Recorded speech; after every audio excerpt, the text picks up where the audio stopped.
Asterisk, I ran away at 16 after my sister tried to hurt me. My parents blamed me.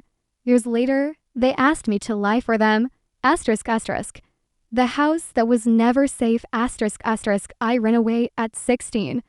But the truth is, I'd been leaving that house piece by piece. For years, asterisk, asterisk, people like to imagine running away as something dramatic. A slammed door, a shouted goodbye, a rebellious teenager storming off into the night. That wasn't me. When I finally left, I was quiet, careful, almost polite about it. Because by then, I had already learned the most important rule in my family. Asterisk, don't make things harder for everyone else. Asterisk, growing up, our house looked normal from the outside. A modest place in a quiet neighborhood, trim lawn, neutral paint, the kind of home teachers complimented during parent conferences. The kind neighbors assumed was peaceful because no one ever heard yelling late at night.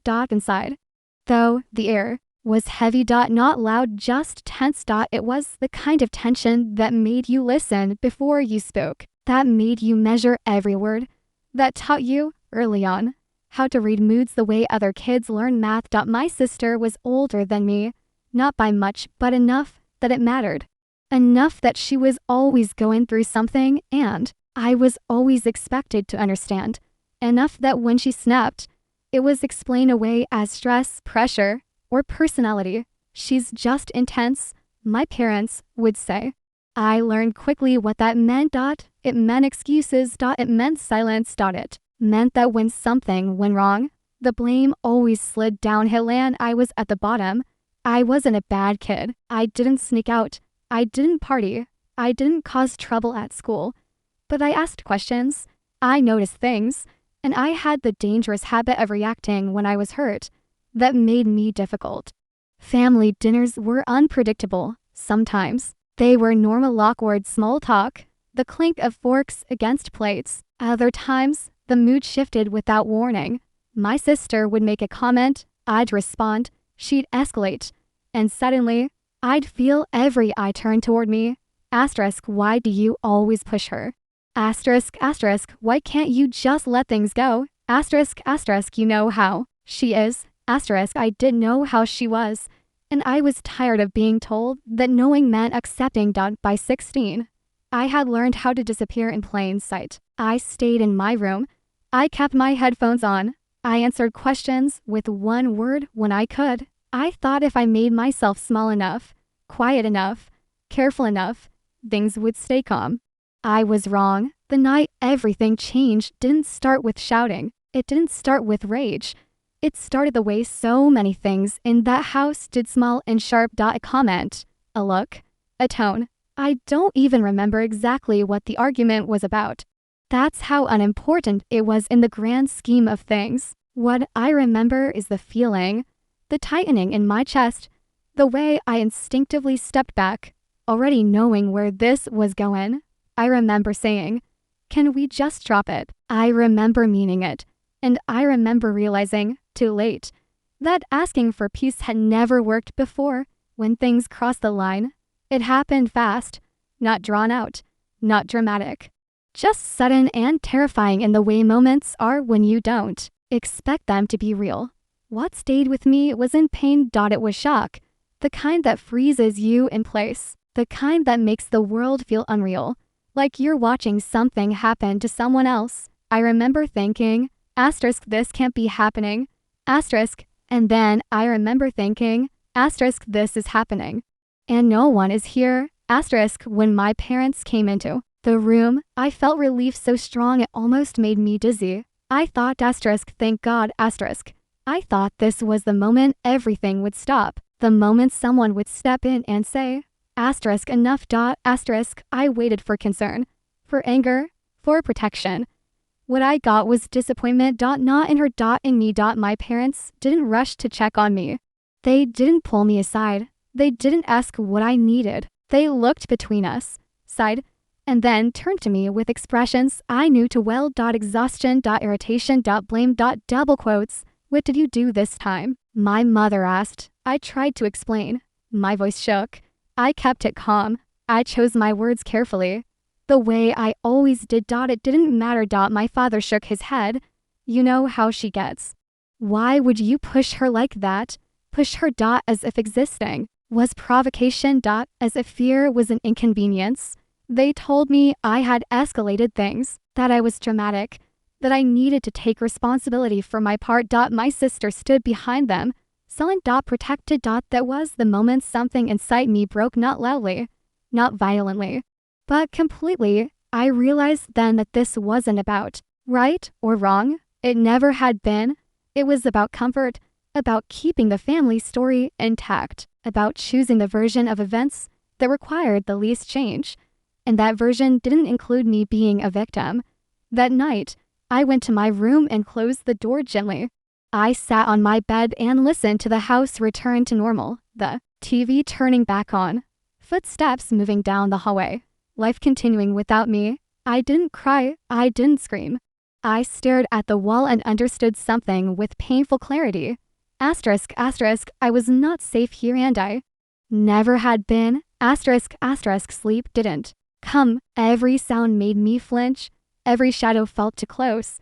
I lay there until morning, watching the light creep in through the blinds, knowing that if I stayed, this would happen again, and again, and again. So when the sun rose, I made a decision that terrified me more than leaving ever could. I decided to go.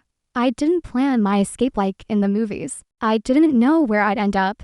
I only knew where I couldn't stay. I packed slowly, methodically, a backpack, a change of clothes, important papers, the small amount of cash I had saved from odd jobs. I looked around my room, posters, books, childhood pieces of myself, and felt strangely detached. None of it felt like mine anymore. I stood in front of the mirror and barely recognized the person staring back, older than 16, tired in a way sleep doesn't fix, determined in a way fear couldn't erase. I didn't leave a note. There was nothing left to explain. When I walked out the door, no one stopped me. And that silence said more than words ever could. I didn't know then that leaving would cost me everything familiar. But I also didn't know that staying would have cost me myself. Asterisk, that realization followed me out the door and into a world that was about to test every ounce of strength I didn't know I had. Asterisk, end of part 1, asterisk number hash part 2. The night I became an adulty didn't feel brave when I walked away from my house. I felt hollow. The street looked the same as it always had. The same cracked sidewalk, the same mailbox leaning slightly to the left, the same quiet morning sounds, birds, a car passing somewhere in the distance, a lawn sprinkler clicking on a few houses down. Everything was normal, except I was leaving, with nowhere to go. I kept expecting someone to call my name, to open the door and tell me to come back, to say there had been a mistake, that they'd thought about it overnight and realized they were wrong. No one did. I walked until my legs started to ache, not because I had a destination, but because stopping felt dangerous. If I stopped moving, I might think, and if I thought too hard, I might turn around. I didn't know what running away was supposed to look like. I just knew I couldn't be there anymore. By mid-morning, reality started to sink in. I was 16 years old, carrying everything I owned on my back, and the world wasn't waiting for me with answers. I checked my phone obsessively. No messages, no missed calls, nothing. A small, stupid part of me still hoped.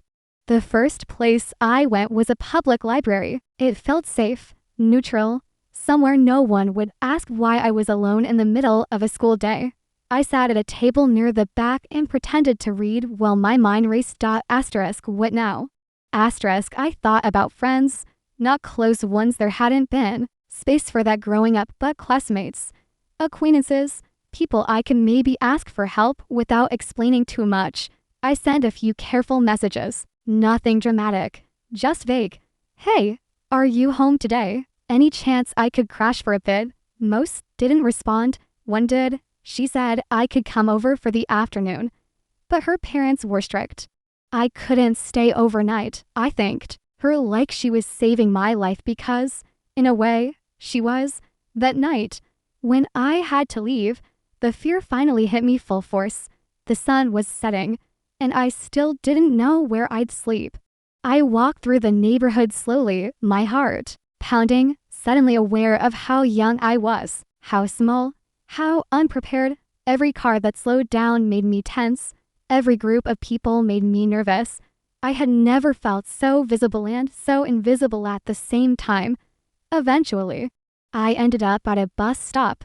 It wasn't ideal, but it was lit, and people passed by occasionally. I sat on the bench, hugged my backpack to my chest, and tried not to cry. That was the moment childhood officially ended. Not when I left my house, not when I packed my bag, but when I realized that no one was coming to save me. The night was long, louder than I expected, sirens in the distance, footsteps, laughter from somewhere I couldn't see. I stayed awake, afraid that if I slept, something bad would happen. Hunger crept in quietly.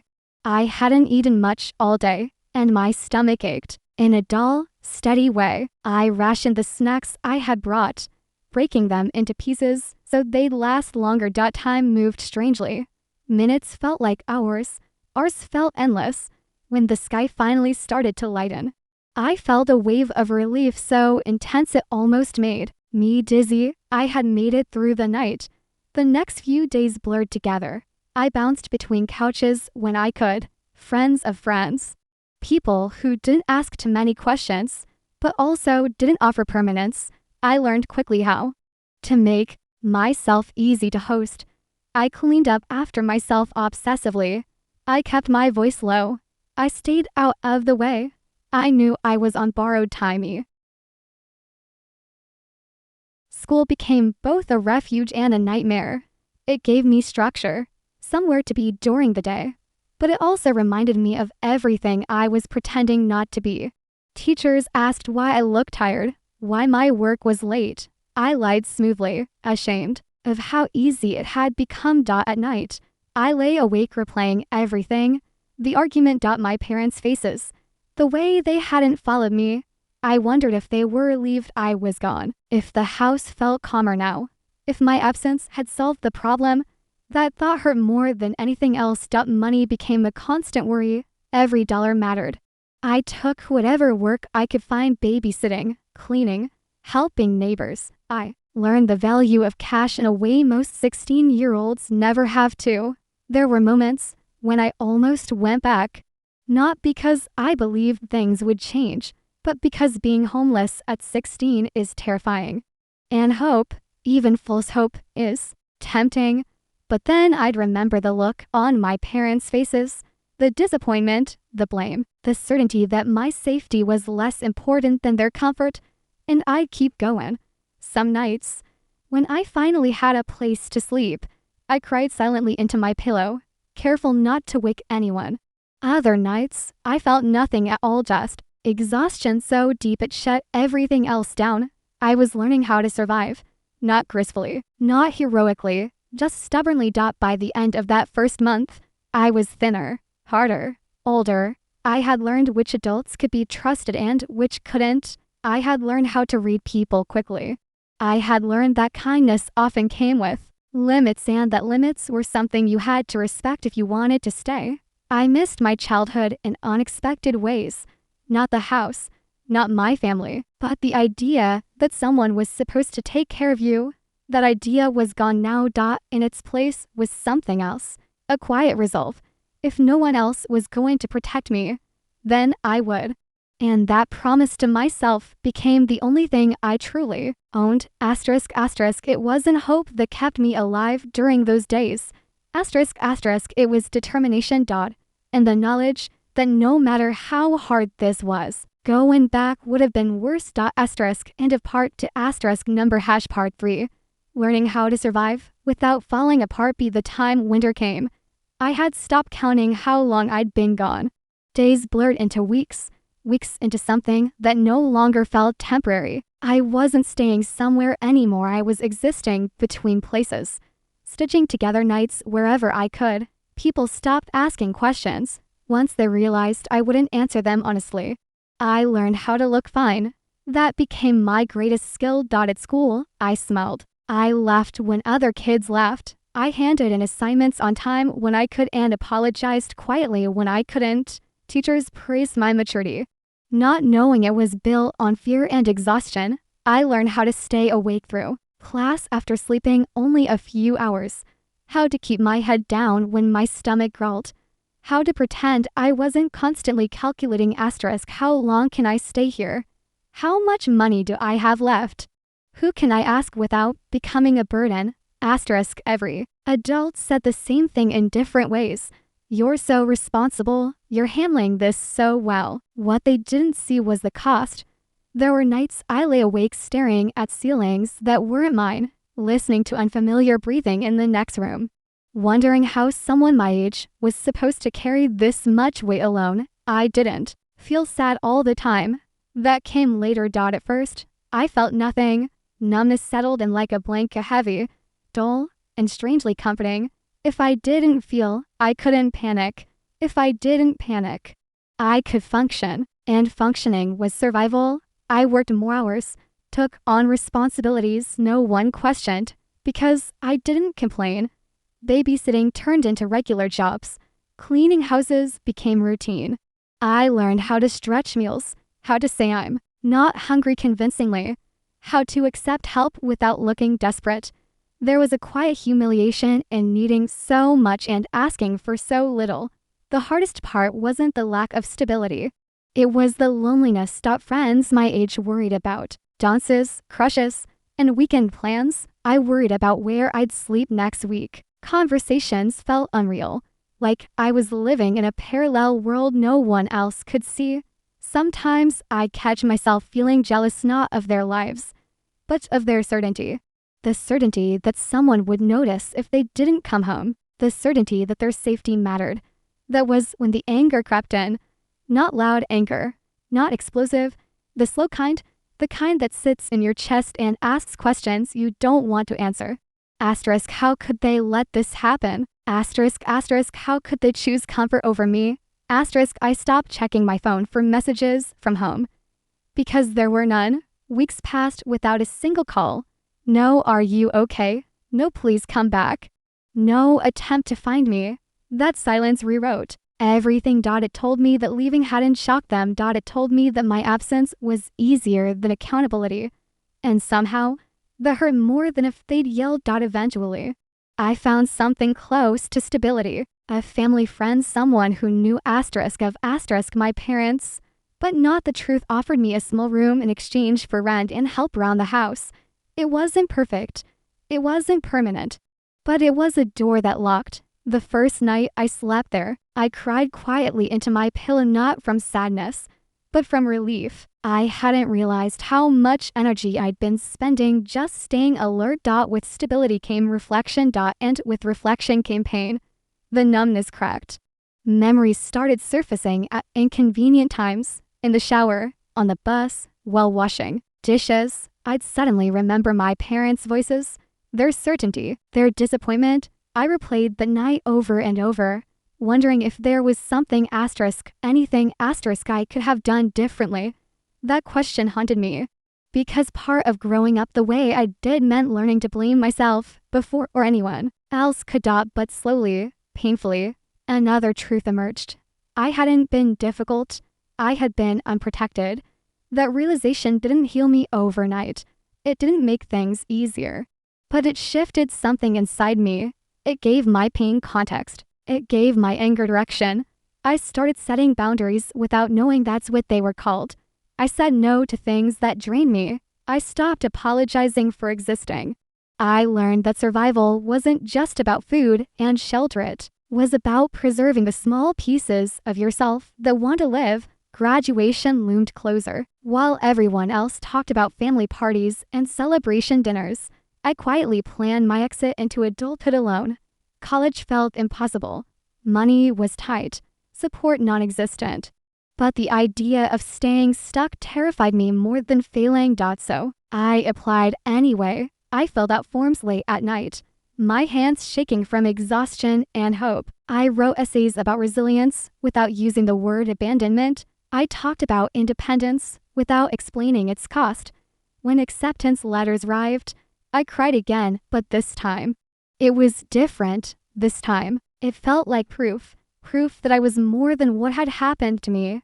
I wasn't healed, but I was moving forward. And for the first time since I'd left home, I wasn't just surviving anymore. I was building something fragile, something earned. Something that belonged only to me. Asterisk end of part 3 asterisk # part for what I took with me and what I left behind. Conclusion: college didn't fix me. I want to be honest about that. I didn't arrive on campus suddenly whole, suddenly confident, suddenly free of everything that had happened. I arrived tired, guarded, hyper-aware of people's moods and exits and silences. I arrived knowing how to survive, but not how to rest. At first, I kept waiting for something to go wrong. When roommates were kind, I waited for the catch. When professors were patient, I waited for disappointment. When people offered help, I waited for it to be taken back. Safety still felt temporary. But slowly, almost imperceptibly, things began to change. Not because my past disappeared, but because my presence started to grow louder than it. I learned what it felt like to lock my door and know no one would burst in angry. I learned what it felt like to make mistakes without being blamed for someone else's reaction. I learned what it felt like to be believed. That last one mattered the most. Therapy came later, when I could afford it and when I was finally brave enough to sit across from someone and say, out loud, something happened to me. And it wasn't my fault. The first time I said those words, my voice shook. The 10th time, it didn't. Healing wasn't dramatic. It wasn't a straight line. Some days I felt strong and grounded. Other days, a smell, a tone of voice, or a raised hand in a crowded room sent me spiraling back into 16-year-old fear. But now, I had language for it. I had tools, and most importantly, I had choice. Years later, my parents reached out. Not with apologies. With requests. They talked about family, about moving forward, about how we all did our best, about how holding onto the past wasn't healthy, about how I should help cover things up, smooth over stories, keep appearances intact, protect the image they'd always valued more than truth. I listened. And for the first time in my life, I didn't explain myself. I didn't argue. I didn't justify. I didn't beg to be understood. I said no.